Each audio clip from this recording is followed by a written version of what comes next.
जुलाई 2023 के एमपी के जो आंकड़े आए हैं उसके हिसाब से म्यूचुअल फंड्स का टोटल असेट इंडिया में 46 लाख करोड़ से अधिक का हो गया है।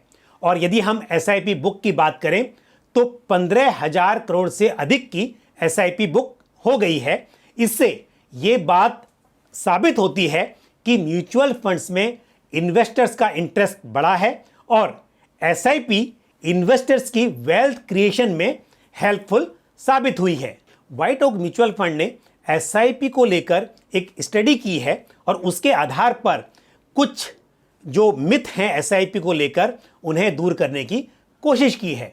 नमस्कार, मैं हूं पंकज मटपाल और आज मैं व्हाइट ओक की जो रिसर्च है उसके आधार पर एसआईपी से संबंधित जो सवाल हैं उनके जवाब देने की कोशिश करूंगा। तो एसआईपी को लेकर एक सवाल अक्सर पूछा जाता है कि यदि मंथली एसआईपी करनी है तो कौन सी डेट सबसे अच्छी रहेगी, यानी कि किस डेट पर एसआईपी करने से रिटर्न्स बेहतर मिल सकते हैं। और 10 साल की स्टडी में पाया गया कि हाईएस्ट सीएजीआर रहा 15.71% और सबसे कम सीएजीआर रहा 15.62%। यानी कि आपको डेट के बारे में ज़्यादा सोचने की ज़रूरत नहीं है, इससे कुछ खास फर्क नहीं पड़ता है। जिस डेट पर अकाउंट में पैसे हो, यानी कि जिस दिन आपकी सैलरी क्रेडिट होती हो, आप उसके आधार पर अपनी एसआईपी डेट चुन सकते हैं। और इस कैलकुलेशन के लिए एस&पी बीएसई सेंसेक्स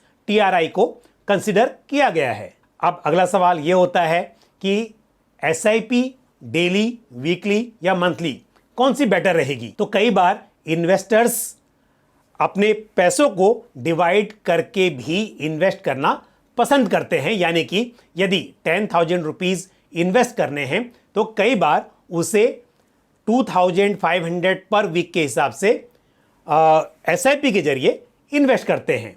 तो क्या इसका बेनिफिट मिलता है? और जब सितंबर 1996 से लेकर जून 2023 तक के डेटा के आधार पर यह कैलकुलेट किया गया कि डेली, वीकली और मंथली एसआईपी करने पर सीएजीआर में क्या अंतर आता है, तो पाया गया कि सभी केसेस में सीएजीआर 14.50% ही रहा है। तो यानी कि इस बात से भी फर्क नहीं पड़ता कि आप डेली, वीकली या मंथली किस फ्रीक्वेंसी पर एसआईपी करते हैं। इंपॉर्टेंट क्या है? इंपॉर्टेंट है डिसिप्लिन। अब अगला सवाल ये उठता है कि मंथ में यदि मैं अपने आप इन्वेस्ट करूं एसआईपी करने के बजाय और जो दिन सबसे अच्छा हो उस दिन इन्वेस्ट करूं, क्या मेरे रिटर्न्स बेहतर हो सकते हैं? तो यानी कि यहां पर आप मार्केट को टाइम करने की कोशिश कर रहे होंगे, लेकिन क्या इस बात से भी लॉन्ग टर्म में बहुत अधिक फर्क पड़ेगा? हालांकि ये बात तो तय है, हम जानते हैं कि मार्केट को टाइम करना शायद किसी के लिए संभव नहीं है, लेकिन यदि ऐसा किया भी जाए तो कितना फर्क पड़ता है। तो यहां पर भी सितंबर 1996 से लेकर जून 2023 तक का जो डेटा है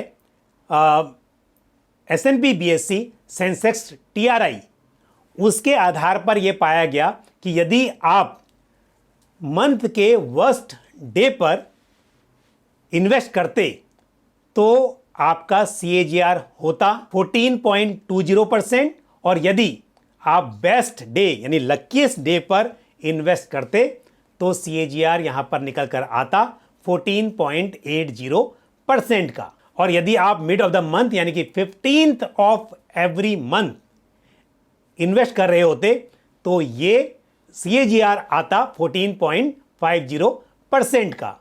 तो यानी कि मंथ का बेस्ट डे और वर्स्ट डे, इसके बारे में सोचने की बजाय यदि एक डेट डिसाइड करके एसआईपी कर ली जाए तो शायद ये सही चॉइस हो सकती है। अब अगला सवाल ये होता है कि लार्ज कैप, मिड कैप या स्मॉल कैप किस तरह के मार्केट सेगमेंट में एसआईपी करने से फ़ायदा ज़्यादा होगा।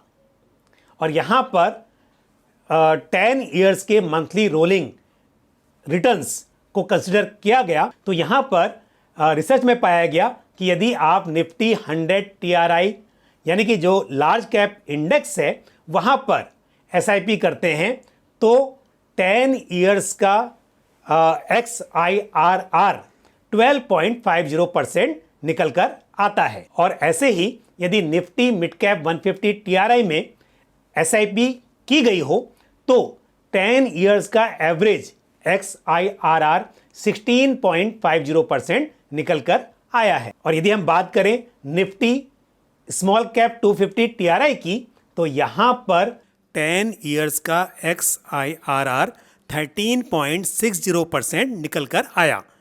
तो यहां पर देखने को मिला कि लॉन्ग टर्म में मिड कैप इंडेक्स ने लार्ज कैप और स्मॉल कैप को आउट परफॉर्म किया। अब आते हैं अगले सवाल पर जो है इन्वेस्टमेंट होराइजन को लेकर। अक्सर ये पूछा जाता है कि आइडियल इन्वेस्टमेंट होराइजन क्या है इक्विटी म्यूचुअल फंड्स में इन्वेस्ट करने के लिए। वैसे तो मेरा कहना तो ये है कि आपको अपने गोल्स के हिसाब से इन्वेस्ट करना चाहिए और इक्विटी को लॉन्ग टर्म फाइनेंशियल गोल्स के लिए ही कंसिडर किया जाना चाहिए। यहां पे मैं आपको डिटेल में कुछ बताना चाहूंगा।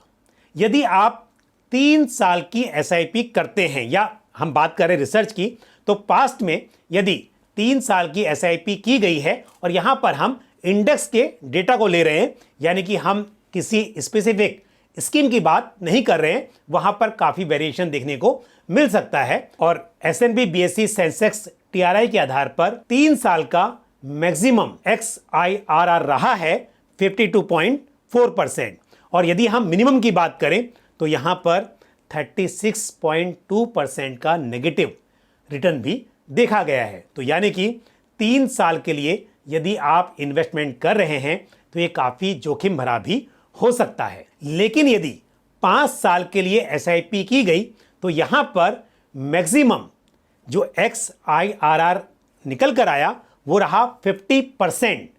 और यदि हम नेगेटिव रिटर्न्स की बात करें 5 सालों में क्या रिटर्न्स नेगेटिव भी रहे तो वो नेगेटिव रिटर्न्स रहे -10.5%। तो यदि 3 साल की एसआईपी करते हैं तो यहां पर रिस्क ज्यादा है, लेकिन यदि 5 साल के लिए कर रहे हैं तो रिस्क आपका कम हो रहा है। लेकिन फिर भी 5 साल के लिए इन्वेस्टमेंट करने पर भी ऐसे चांसेस हैं किसी एक पीरियड में रिटर्न्स नेगेटिव हो सकते हैं।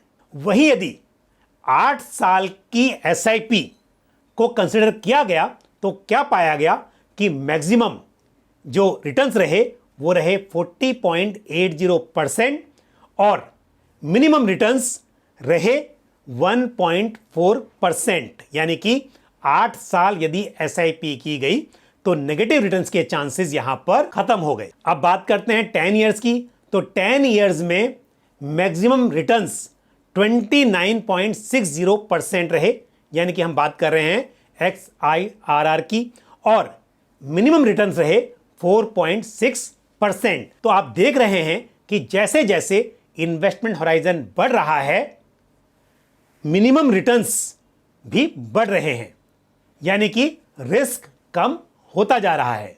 अब बात करते हैं 12 इयर्स की। यदि 12 इयर्स के लिए एसआईपी की गई तो मैक्सिमम रिटर्न्स रहे 21.70% और मिनिमम रहे 6.20%। और अब बात करते हैं 15 इयर्स की। तो 15 इयर्स के पीरियड में मैक्सिमम XIRR रहा एसआईपी पर 18.10% और लीस्ट रहा 7.40%। तो इन्वेस्टमेंट होराइजन जितना लंबा होगा रिस्क उतने ही कम होने की और बेहतर रिटर्न्स मिलने की प्रोबेबिलिटी बढ़ जाती है। और आखिरी सवाल कि क्या जब मार्केट अच्छा परफॉर्म नहीं कर रहा हो तो क्या मैं अपनी एसआईपी बंद कर दूं? और ऐसा अक्सर होता भी है। जब मार्केट में गिरावट आती है या मार्केट बुरे दौर से गुजर रहा होता है तो कई इन्वेस्टर्स अपनी एसआईपी रोक देते हैं। और यहां पर यह पाया गया कि यदि इनिशियल 5 इयर्स में एसआईपी के रिटर्न्स कम रहे तो 10 इयर्स के बेसिस पर वो बेहतर रहे। और यदि नंबर्स की बात करें तो देखा गया कि यदि इनिशियल 5 ईयर्स में XIRR 8% या उससे कम रहा तो 10 ईयर्स के बेसिस पर ये 18.70% रहा। और वहीं यदि इनिशियल 5 ईयर्स में XIRR 8% से अधिक रहा तो 10 ईयर्स का जो एवरेज XIRR है वो 14.90% रहा। तो यानी कि यदि शुरुआत के 5 ईयर्स में आपके रिटर्न्स बहुत अच्छे नहीं हैं तो घबराने की ज़रूरत नहीं है। जैसे जैसे समय बीतेगा आपके रिटर्न्स बेहतर होते चले जाएंगे, इसकी उम्मीद आप रख सकते हैं। तो यानी कि यदि इन्वेस्टमेंट होराइजन लंबा होगा तो रिस्क कम होता जाएगा और बेटर रिटर्न्स मिलने के चांसेस, प्रोबेबिलिटी बढ़ती जाएगी। तो ये जो जानकारी आज मैंने आपके साथ शेयर की, ये व्हाइट ओक कैपिटल की रिसर्च के आधार पर है। मुझे उम्मीद है ये जानकारी आपको पसंद आई होगी। यदि म्यूचुअल फंड्स या SIP से जुड़ा हुआ आपका कोई भी सवाल या सुझाव हो तो आप कमेंट बॉक्स में पोस्ट कर सकते हैं। आज के लिए बस इतना ही, मुझे दीजिए इजाज़त। अगले वीडियो में फिर आपसे मुलाकात होगी। जय हिंद। म्यूचुअल फंड निवेश बाजार जोखिमों के अधीन है। योजना से संबंधित सभी दस्तावेजों को ध्यान से पढ़ें।